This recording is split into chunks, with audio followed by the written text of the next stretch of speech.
Parashat Vayhi. Yaakov dit à son fils sur le lit de sa mort, en Égypte, après avoir vécu avec lui 17 années magnifiques, comme disent le Zohar Kadosh, il a fait goûter à Kadosh Baruch Hu Yaakov des merveilles et des parfums du Gan Eden, ce qu'un tzaddik un jour méritera dans l'au-delà. C'est marqué Anatik Vereni Bemitzraim, ne m'enterre pas en Égypte. Mais Shachafti im Avotai, je dormirai avec mes ancêtres, Avraham, Yitzhak, Yaakov, Adam Arishon, à Me'arat Marpela, dans le caverne de Marpela, Unsatani Mimitzraim, et tu lèveras mon corps d'Égypte, Kfartani Bikvoratam, et tu enterreras mon corps dans leur sépulture. Et là, il y a une grosse question dans le texte qui est dans la normale et le texte dit bizarre. Veshachafti im avotai, je dormirai avec mes ancêtres. Et puis tu lèveras mon corps, et puis tu enterreras mon corps.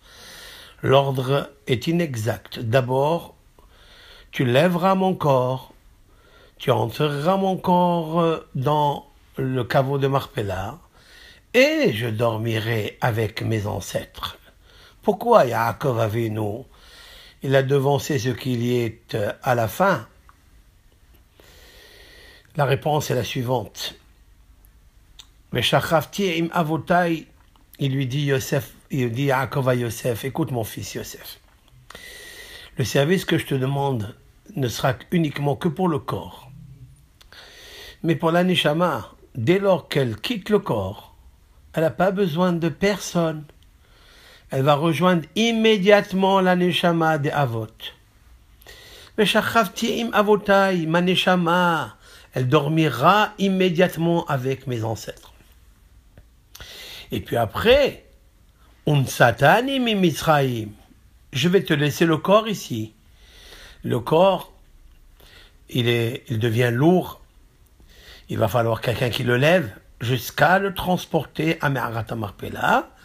Ukvartani bikvuratam. Et là-bas, tu l'enterreras dans le caveau de Marpella. Comme quoi, la Neshama n'a pas besoin d'elle, n'a pas besoin d'aide. Elle connaît son endroit. Chaque Neshama d'un Ben Israël connaît l'endroit qu'elle a préparé par le biais des mitzvot, de l'étude de la Torah, des Maasim Tovim. Elle rejoint immédiatement, après avoir donné congé au corps, elle rejoint Mahzav ha-Neshamot, le faisceau lumineux des Neshamot. Qu'est-ce qu'il advient pour le corps? Là, c'est la famille qui s'occupera de le transporter, de le lever et de s'occuper de lui dignement, comme Yaakov a dit à Yosef. À quoi ça ressemble? Ça ressemble à un chasseur pris une échelle, il est monté sur un arbre et il a pris un oiseau. Il a attrapé un oiseau, il l'a sorti du nid. Il descend de l'échelle, il descend donc de l'arbre et il marche quelques mètres, quelques kilomètres s'il veut.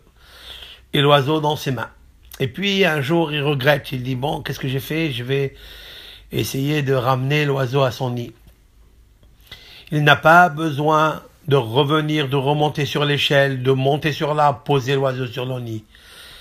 Une seule chose, on lui demande, d'ouvrir ses mains et de laisser s'échapper en liberté l'oiseau. L'oiseau sait de lui-même où se trouve sa racine, où se trouve son nid. Il vole de ses propres ailes.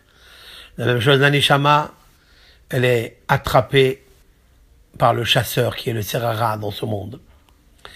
Mais quand elle se libère de ce monde, elle sait où est sa place. La place qu'elle a préparée durant toute une vie, qu'elle est venue ici se battre contre le Yetzer Hara et acquérir un monde magnifique de Olam Haba. Kol Tov Lachem, Shabbat Shalom.